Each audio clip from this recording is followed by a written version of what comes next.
Hey everyone, TNT here. Alright, so I've got a week off of work right now. I'm going to put as much time into this project as possible. I'd like to go out riding for at least one day during my time off and do the barn find 85 cr250 final break-in. But the majority of the time is going to be spent on getting this project almost completed. I don't know if I'll get to the motor, but the plan is to get the roller pretty much complete. Almost all of the parts are in now. I'm still looking for a silencer. I've got the OEM one, but it's not perfect. I'm sure it's usable, but not what I had hoped to have. So today we're going to get started on cleaning up the last few parts that I've got and start getting bearings and everything put in the rest of it. All right, let's go.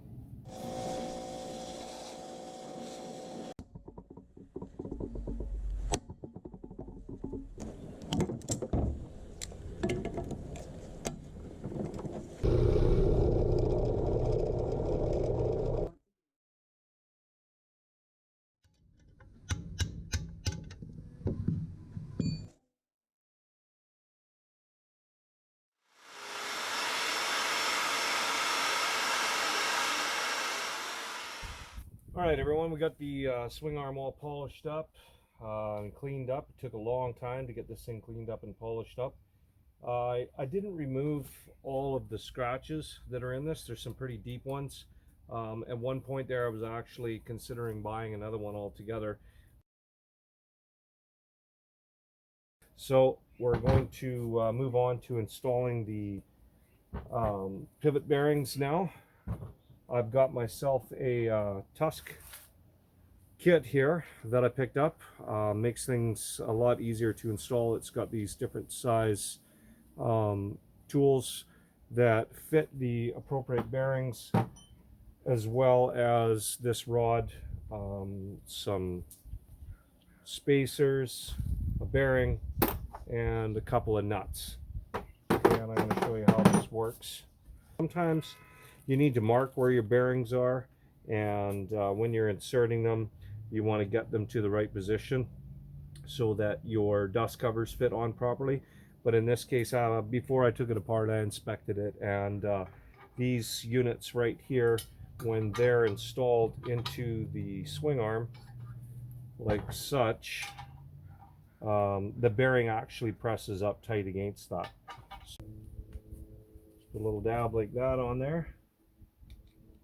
I'm just gonna coat the whole inside, and now we're going to move on to installing this here bearing. So we'll get it started. Make sure it's nice and straight up and down. Oh, let's drop the installation tool all over the place. There we go.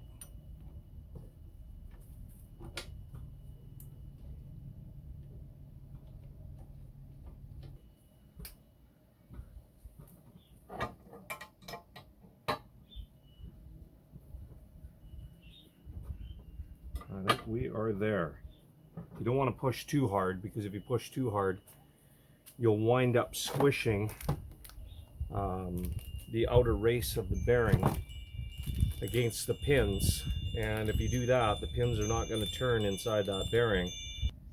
Have a good look when you're in here and make sure none of those little rollers fall out. They're easy enough to put back in if one falls out, but you don't want to have one fall out and then find it later after you put the whole thing together. So there. Make sure none of our little needles fell out. And this one here goes in this side. So we're going to insert the dust seals. What we're going to do is we're going to put the seal on here first and then slide the cover over, because for whatever reason it does not seem to want to go on in the other way. But that's it. We now have that one installed, and I'm going to get myself a zap strap here, run it through, and hold it all together. What I'm going to do to identify how far to put these in is I'm going to grab my bearing installer here.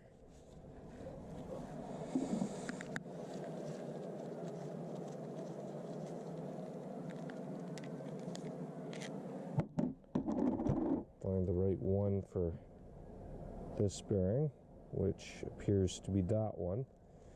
And I'm going to put a piece of tape all the way around here, and then when I'm installing it, I'll stop when I get to where the tape is.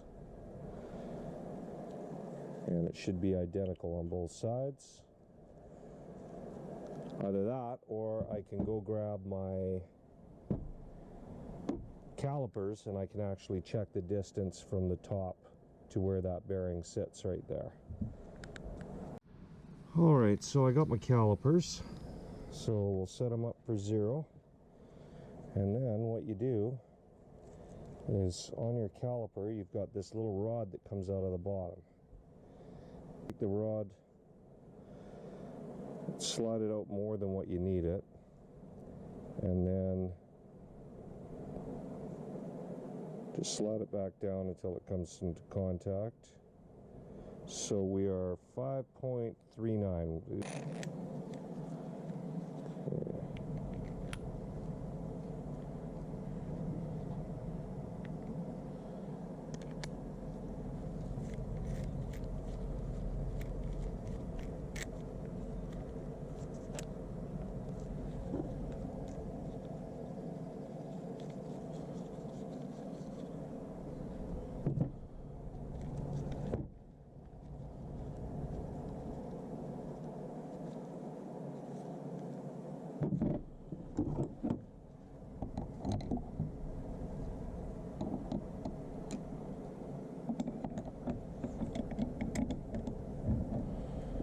These bearings should come out relatively easy. Should be able to just crank this right around, no problem. You can't get the bearing out because of the width here. What you can do is simply put another one of these on and just go like so.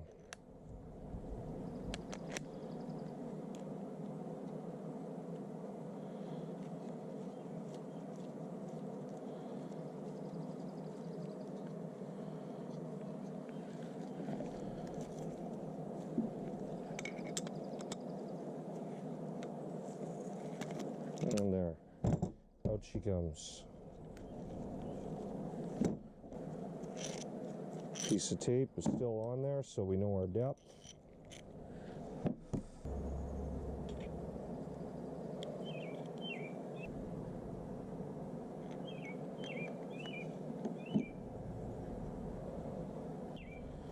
Start tightening this up.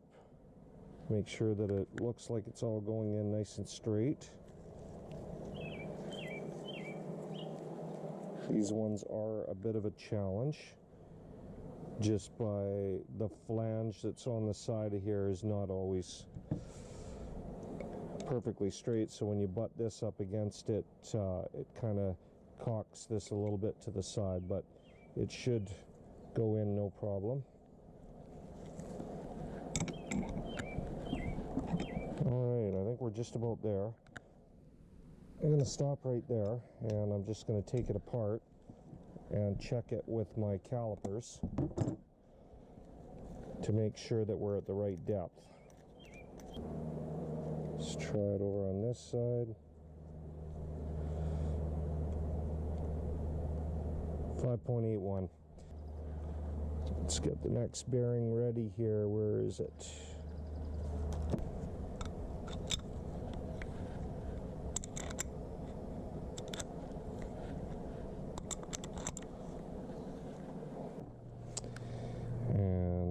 We'll just do our depth check.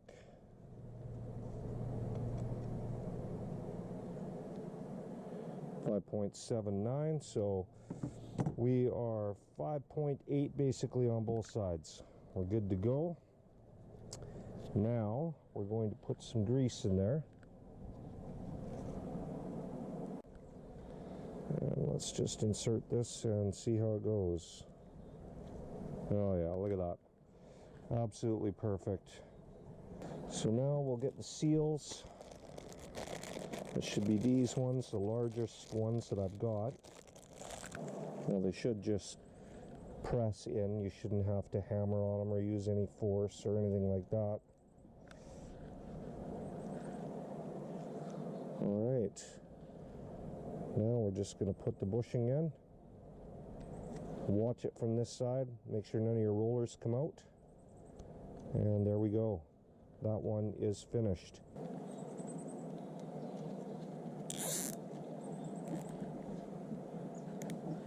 Alright, so once you get the seals out of here, there's a little snap ring inside here.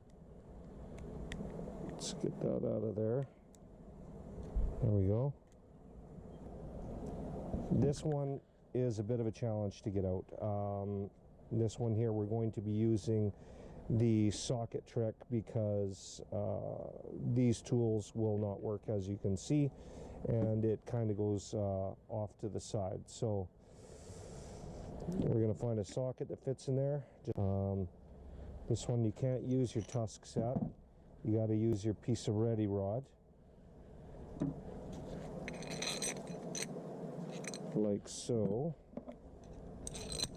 Because the tusk set will not actually fit through there, and the ready rod does.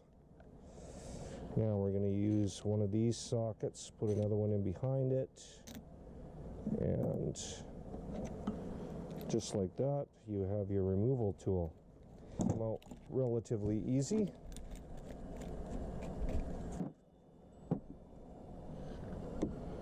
Okay, we'll just clean this up. Just make sure that it's going in nice and straight there. This, I absolutely hate this part.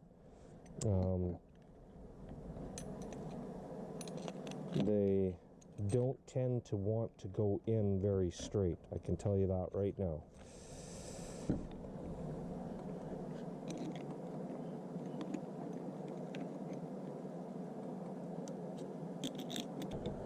This one here is always a real pain to get in there. I don't know why they're so tight. Now, as soon as you feel a little bit more resistance than what, right there, I can feel it right there. I'm going to stop. I don't want to go too far because that's where the clip is on the other side. And we don't want to push that clip out or push the bearing into that clip. I'm just going to make sure that it's far enough in there that I can get the clip in on this side. Looks like it's up against it, and I do have the ridge on the inside to get the clip in over here. See if it snaps into place.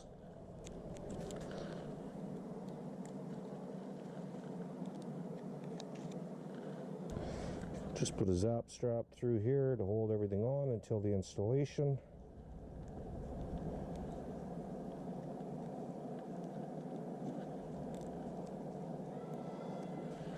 And that part is complete.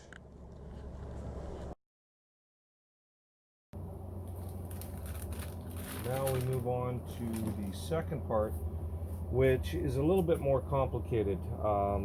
This one here actually has a ledge inside, right inside here, that prevents you from pushing the bearings through. So you actually have to pull the bearings out. So it requires an inside bearing puller, or you got to knock it out with a punch. I'm going to start by using a blind bearing puller.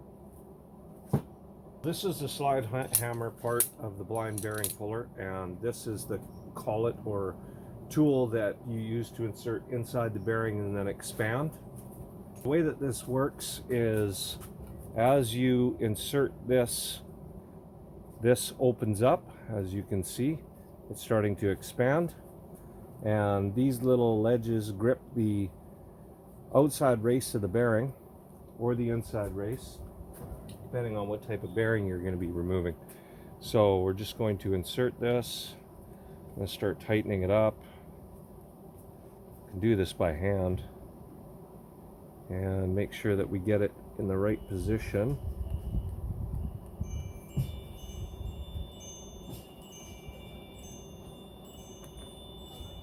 So right now, I think I've got it. There, I heard that little click, and that puts it into the right position. We're just going to tighten it up a little bit more, make sure that you know, it's not tightening up against the housing, but it's got a good grip on that bearing. Then you simply attach it to this part.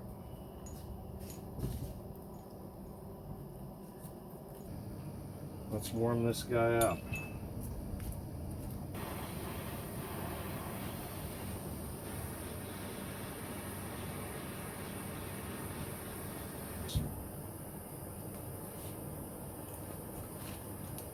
Ooh, this thing is hot. Oh, and look at that. We got it out first try.